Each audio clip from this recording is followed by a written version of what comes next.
Bíblia Revelada, versão de Nelson do Antigo Testamento Alfa. Gênesis capítulo 14. A guerra dos reis, a experiência de Abraão em batalhas, a restituição dos bens de Ló, o panorama da sua grande vitória. Deus engrandecerá o desafio para que a sua vitória seja maior. Gênesis capítulo 14, verso 1. E aconteceu que, naquele tempo, Anrafel, o rei de Sinar, Arioque, o rei de Elazar, Quedorlaomer, rei de Elão, e Tidal, o rei de Goim, Gênesis 14, verso 2, fizeram guerra a Bera, rei de Sodoma, a Birsa, rei de Gomorra, a Sinabe, rei de Admá, e a Semeber, rei de Zeboim, e ao rei de Bela, que é Zoar. Gênesis capítulo 14, verso 3. E todos estes se ajuntaram no vale de Sidim, que é o mar salgado. Ofereceram mais tempo de tribulação do que de serviço. Gênesis capítulo 14, verso 4. 12 anos serviram a Quedorlaomer, mas ao 13º se rebelaram. Eles venceram os grandes gigantes daquele tempo, abrindo caminho para o futuro de Abraão. Gênesis 14, verso 5. Por isso, ao 14º ano da rebeldia, veio Quedorlaomer e os reis que estavam com ele, e feriram os refaíns em Astarote, Carnaim, aos Unzins e a An, e aos Emins e em Savequiriataim. Gênesis 14, verso 6. E aos Oreus no seu monte Seir, até a planície de El-Parã, que está junto ao deserto. Gênesis 14, verso 7. E voltaram e vieram à planície de En-Mispapte, que é Cádiz, e feriram todo o campo dos Amalequitas e também o campo dos amorreus, que habitavam em Azazon Tamar. Por que Deus permitiu isso? Para tratar com Ló e recuperar os dízimos de Abraão que foram nas mãos de Ló, quando deveriam ser entregues nas mãos de Melquisedeque. Gênesis 14, verso 8.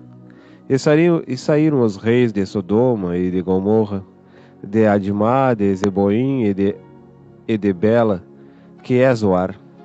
E todos estes ordenaram batalha contra eles no vale de Sidim. A vitória de Abraão será valorizada ainda mais à medida da dificuldade que se apresenta. Gênesis 14, verso 9. Contra Quedorlaomer, rei de Elão, Tidal, rei de Goim, Anrafel, rei de Sinar, e Arioque, rei de Elazar, 4 reis contra 5. A grande guerra deu-se no meio de grande fartura econômica desconhecida naquele tempo. Assim é hoje, quando os homens se digladiam sobre fontes inesgotáveis de economia, enquanto Deus os contempla com tristeza. Gênesis 14, verso 10. E o vale de Sidim estava cheio de poços de betume, e fugiram os reis de Sodoma e de Gomorra, e caíram ali. E os que se salvaram fugiram para os montes. Grandes conquistas servem para motivar grandes cultos, grandes ofertas e resgatar grandes perdas. Gênesis 14, verso 11. E tomaram todos os bens de Sodoma e de Gomorra, e todo o seu mantimento, e se foram. Homens fiéis podem até perder, mas recuperam o que foi perdido. Gênesis 14, verso 12. E tomaram a Ló, filho do irmão de Abraão, que habitava em Sodoma, e os seus bens, e partiram. A força daquele que decide morar entre os carvalhos é maior do que aquele que decide habitar nos jardins de Sodoma. Nossas escolhas transformam com grande impacto o futuro de nossa descendência. Gênesis 14, verso 13. E veio um que escapou e o relatou a Abraão, o hebreu. Este habitava junto dos carvalhos de Manre, o amorreu, irmão de Escol e de Aner, e estes eram aliados de Abraão. Gênesis 14, verso 14. Escutando Abraão de um fugitivo que o seu irmão estava preso, levou seus homens treinados, nascidos em sua casa, em número de 318, e perseguiu aqueles reis até Laís, que é Dan. Gênesis 14, verso 15. E caíram contra eles de noite, e ele e os seus servos que se distribuíram e os feriram, perseguindo-os até Obá, que fica à esquerda de Damasco. Aquele que havia escolhido as campinas do Jordão agora depende do perdão e da misericórdia de um grande vencedor. Gênesis 14, verso 16. E tornou a trazer todos os bens, e tornou a trazer também a Ló, seu irmão, e os seus bens, e também as mulheres e as demais pessoas. O aparecimento de Melquisedeque, o cananeu que conhecia o pacto de Deus com Noé. Um tipo de Cristo, a mesma ordem da qual Cristo fará uso para introduzir o sacerdócio da graça para benefício de todas as nações. A continuidade da doutrina dos dízimos que foi estabelecida antes dos dias de Abel. O sacerdócio superior de Melquisedeque e seu cerimonial, altar, pão, vinho e dízimos. Gênesis 14, verso 17. E depois que Abraão voltou de ferir a Quedorlaomer e aos reis que estavam com ele, o rei de Sodoma saiu-lhe ao encontro no vale de Savé, que é o vale do rei. Agora ele faz o certo, oferece dízimo de tudo, inclusive dos bens de Ló, os quais não haviam sido consagrados quando da separação. A primeira aparição do sacerdócio universal, segundo a ordem de Melquisedeque, tipo de Cristo, Hebreus 7, 4 a 7. A Bíblia fala da linhagem sacerdotal de Cristo, o sacerdócio de Cristo, segundo a ordem de Melquisedeque. Em Gênesis 14 e 15, os capítulos mais importantes da vida de Abraão. No 14, ele recebe Melquisedeque quando vem de uma guerra contra o rei de Sodoma. Aqui está a origem da linhagem sacerdotal de Cristo. Em Gênesis 15, vemos que Deus dá a Abraão o direito de entrar na terra. Na verdade, Melquisedeque era da descendência de Cã, de Jebus, capital dos cananeus. Era rei, sacerdote. Sua família era a família de reis. Ele optou pelo Deus Criador, o Deus de Abraão, o Deus único. Toda a família e seus antepassados estavam debaixo de uma maldição, a maldição da impureza sexual. Mesmo assim, ele não aceitou esta maldição sobre a sua vida. Ele soube que Abraão tinha uma bênção, a de abençoar os que lhe abençoassem. Melquisedeque veio ao seu encontro para abençoar e ser abençoado. Naquele momento, Melquisedeque recebeu as bênçãos de Abraão, que foram maiores que as maldições de Noé. De onde vinha Abraão? Vinha de uma grande guerra, da qual saiu vitorioso, das terras de Sodoma e Gomorra, onde Ló, seu sobrinho, morava. Melquisedeque era um cananeu abençoando a um hebreu. Uma aparente contradição se compararmos com a bênção e a maldição de Noé, no capítulo 9, versos 24 e 25 de Gênesis. Melquisedeque agora tem bênção. Seu sacerdócio é tomado por Deus para estabelecer o trabalho universal de Cristo. Veja que bênção! O sacerdócio de Melquisedeque é uma representação do sacerdócio universal. O sacerdócio universal é o mesmo que o sacerdócio real que foi prometido a Israel. Já existia desde os dias antigos. Melquisedeque estava cedendo o direito a Abraão no capítulo 14, para que pudesse oferecer sacrifícios com outra unção no capítulo 15. Se não participasse daquela nova unção, o construtor de altares estaria em sua tradição, mas não com a bênção de Melquisedeque. Seu ministério seria restaurado e renovado para poder oferecer este tipo de sacrifício no capítulo 15. Neste capítulo 15, seu altar é ampliado, fruto do encontro com Melquisedeque, tipo de Cristo. A importância dos primogênitos neste sacerdócio.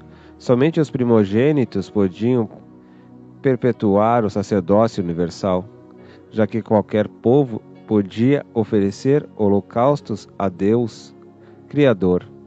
A prova é que Melquisedeque, que não foi semita, era sacerdote universal. Seu sacerdócio não estava condicionado a um limite nacional, mas os primogênitos falharam. O propósito de Êxodo 19, 5 e 6 é guardado até Moisés. Neste tempo, Deus nacionaliza o sacerdócio e o limita em uma única nação. Levanta uma tribo em um lugar de uma nação, mas os levitas que haviam sido levantados em lugar dos primogênitos em número 3 também falharam. Deus levanta nazireus como porta emergente. A importância dos nazireus. Os nazireus sustentam o propósito em Sansão, Samuel e João Batista. Os nazireus tomam conta do sacerdócio e, distante dos templos, oferecem sacrifícios de louvor. Redescobrem o sacerdócio de Melquisedeque nos dias de Samuel, com a função das escolas de profetas. Os profetas e seus filhos redescobrem a música na oração, adoração, os instrumentos musicais, o monte, a profecia ministrada, o vinho e o pão de Melquisedeque, os 3 cabritos de Abraão, do capítulo 15. Todos os nazireus foram fruto da impossibilidade de suas mães, eram estéreis. Seus filhos não eram parte do sistema comum de sacerdócio. Deus interviu e eles passaram pela prova e entraram pelas portas do ministério. O sacerdócio de Melquisedeque, o reino de príncipes e sacerdotes. O sacerdócio arônico foi uma emergência. Deus não queria usar dessa possibilidade. O sacerdócio que desejava para o povo eleito era o sacerdócio de Melquisedeque. Com ele, toda a nação, sem distinção, poderia ser um corpo de ministros, uma nação literalmente santa. Eram grandes as diferenças entre o sacerdócio arônico da tribo de Levi e o sacerdócio de Melquisedeque. Para Deus instituir um sacerdócio, ele teria que mudar as leis e isso causava uma mudança radical na manifestação e cumprimento de seu próprio propósito universal. Deus não escolheu Israel como único modelo adequado. Pelo contrário, Deus nos dá outras razões porque Ele havia escolhido. Agora, pois, se diligentemente ouvires a minha voz e guardardes a minha aliança, então sereis a minha propriedade peculiar dentre todos os povos, porque toda a terra é minha, e vós me sereis reino de sacerdotes e nação santa. São estas as palavras que falarás aos filhos de Israel. Êxodo 19, 5 e 6. O objetivo do Senhor Deus em escolher Israel como nação não foi para que este povo, ao ser eleito, se pusesse como o único privilegiado nessa escolha. Ao contrário disso, esta nação fora escolhida para abençoar outras nações. Mas Israel se orgulhou disso, esqueceu sua incumbência e o ofício dessa escolha e apagou-se ao seu privilégio e cometeu muitos erros. O mesmo que acontece com as denominações, aconteceu com Israel. Letra A, o aparecimento dos preconceitos exclusivistas. Letra B, o afastamento dos propósitos divinos. Deus escolheu uma nação para uma grande missão, mas ela se fez ociosa por causa dos privilégios desse encargo e esqueceu-se do serviço que lhe incumbia seu Senhor. O sentido da escolha de Israel não foi para conceder-lhe uma grandeza político-social ou dar-lhe o título da potência econômica, com objetivos de destruir e suplantar os povos da terra, julgando-os com vara de ferro. O sentido da escolha de Israel não era para que os privilegiados suplantassem as grandes incumbências que lhe foram dadas. O sentido da escolha de Israel não foi para que se julgasse protegido incondicionalmente por Deus como se fora seu favorito, nem para menosprezar os demais povos que não pertenciam à nação eleita. O sentido da escolha de Israel, como a da escolha de um homem a um ministério, é sempre em benefício dos outros e não para o orgulho de um só. Isso implica em sofrimento, tribulações e sacrifícios em favor de todos. João 3,16. O sentido da escolha de Israel não foi o favoritismo, a grandeza política, social e econômica daquela nação. O objetivo não era um reino teocrático nacional, porque se fora por isso, Deus teria falhado. Onde estaria essa grandeza política? Onde estaria essa potência econômica? Onde estaria esse reino teocrático? Como pode permitir sua divisão e humilhação na maior parte de sua história? O fracasso político, social e o protecionismo deste povo nos leva ao entendimento de que não foi este o objetivo divino. Qual foi o sentido da escolha de Israel? Foi dar humanidade ao seu propósito, ao seu reino, à sua divindade. Aquilo que era somente luz, espírito celestial, era manifesta sua glória entre os homens. Embora Israel tenha falhado, a semente desta mulher não falhou. Apocalipse 12, 3-5, Gênesis 3:15. Ele foi um homem eleito que substituiu a nação eleita. Mas nem por isso o propósito de Deus deixou de ser realizado por um judeu obediente e humilde. João 5,19. Esse judeu humilde não se tornou ocioso pelo privilégio de poder ser o primogênito dos mortos ou o crucificado. O unigênito de Deus, ele simplesmente esvaziou-se seu coração de toda a usurpação. Filipenses 2:5-8. E apegou-se à incumbência da cruz. Ele estava interessado em chegar ali no Calvário, como Paulo queria chegar a Roma. Assim Jesus restituiu o sacerdócio universal esquecido por Israel. Era assim que Deus queria que fosse, que Israel como nação fosse o que Levi é para ele, tribo sacerdotal. Isto era apenas um modelo nacional daquilo que poderia ter sido o original do propósito universal para Israel. Este não é o primeiro modelo sacerdotal universal. Esse sacerdócio levítico foi outro sacerdócio.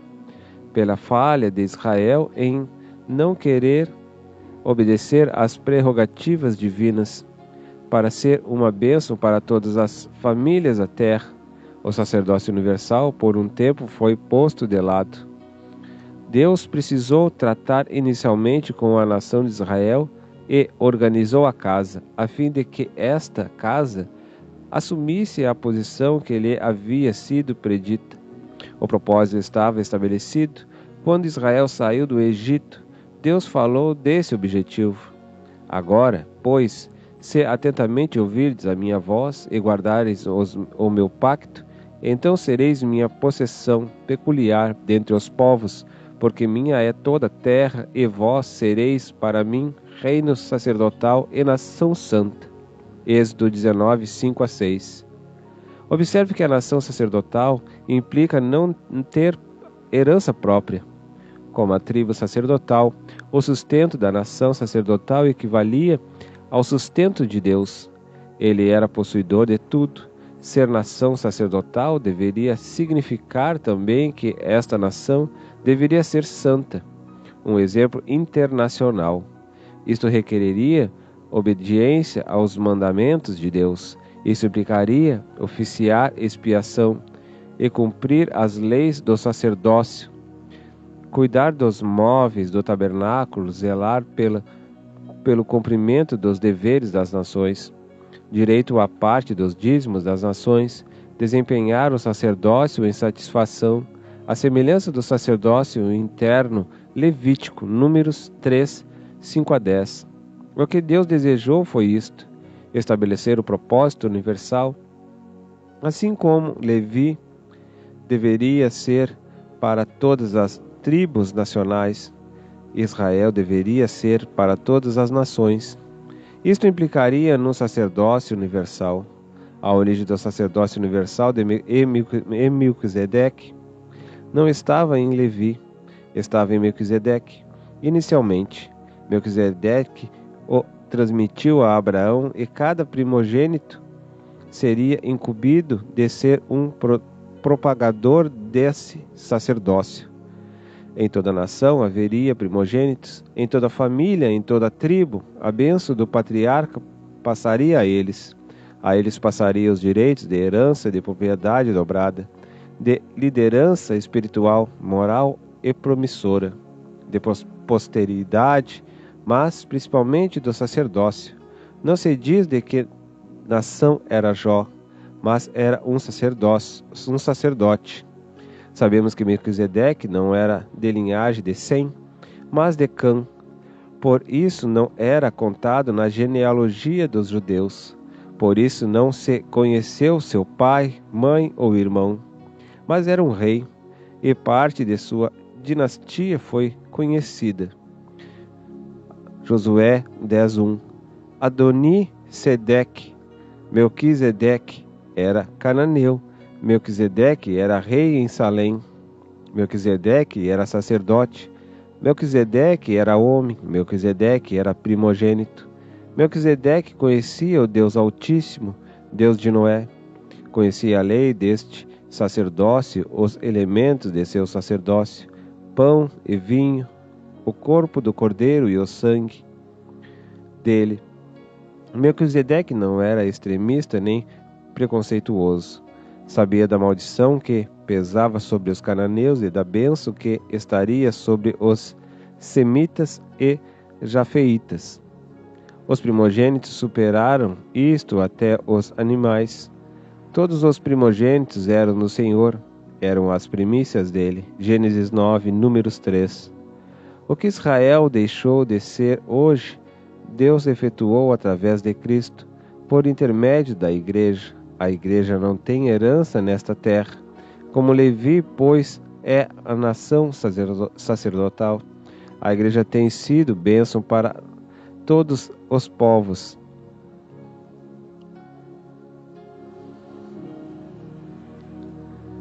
Mas Israel ainda espera o cumprimento da promessa.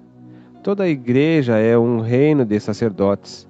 Não há e nem haverá diferenças entre estes sacerdócios, mas Levi será aperfeiçoado. Levi não é uma tribo real, mas Judá o é. Judá é uma tribo real. Dela vem o reino, de Judá vem o sacerdócio de Melquisedeque, porque foi a capital do seu sacerdócio, e depois veio a ser a capital de Judá. Jesus não veio de Levi, mas de Judá, e foi sacerdote. Não se falava de Judá como tribo real e sacerdotal, porque estava esquecido o sacerdócio de Melquisedeque, o qual Jesus reviveu. Por isso, Davi pôde entrar no templo e ministrar no altar. Salmos 42, 43. Por isso ele comeu do pão do templo, vestiu o éfode e ministrou como sacerdote. Ali ele uniu Levi e Judá. Davi teve experiência como rei, sacerdote e profeta. Gênesis capítulo 14, verso 18. E Melquisedeque, rei de paz, Salém, trouxe pão e vinho, pois ministrava como sacerdote do Deus Altíssimo. Gênesis 14, verso 19. E abençoou a Abraão, dizendo: Bendito seja Abraão do Deus Altíssimo, o Criador dos céus e da terra. Ao dizimista fiel, Deus sempre entrega os adversários. Gênesis 14, 20. E bendito seja o Deus Altíssimo que entregou os teus inimigos nas tuas mãos. E Abraão deu-lhe o dízimo de tudo. Abraão oferece dízimos do botim, mas o recusa para si. O adversário sempre quer almas em troca de bens. Gênesis 14, verso 21. E disse o rei de Sodoma a Abraão: Dá-me a mim as almas cativas e os bens toma-os para ti como botim. Gênesis 14, verso 22. E Abraão respondeu ao rei de Sodoma: Levanto minha mão ao Senhor Jeová, o Deus Altíssimo, o Criador dos céus e terra. Abraão havia aprendido a lição com Faraó no Egito. Gênesis 14, verso 23. E juro que nem um fio ou coisa alguma de tudo o que é teu, nem uma correia de sandália tomarei para mim, para que não digas: eu enriqueci a Abraão. Abraão era justo com os seus cooperadores. Gênesis 14, verso 24.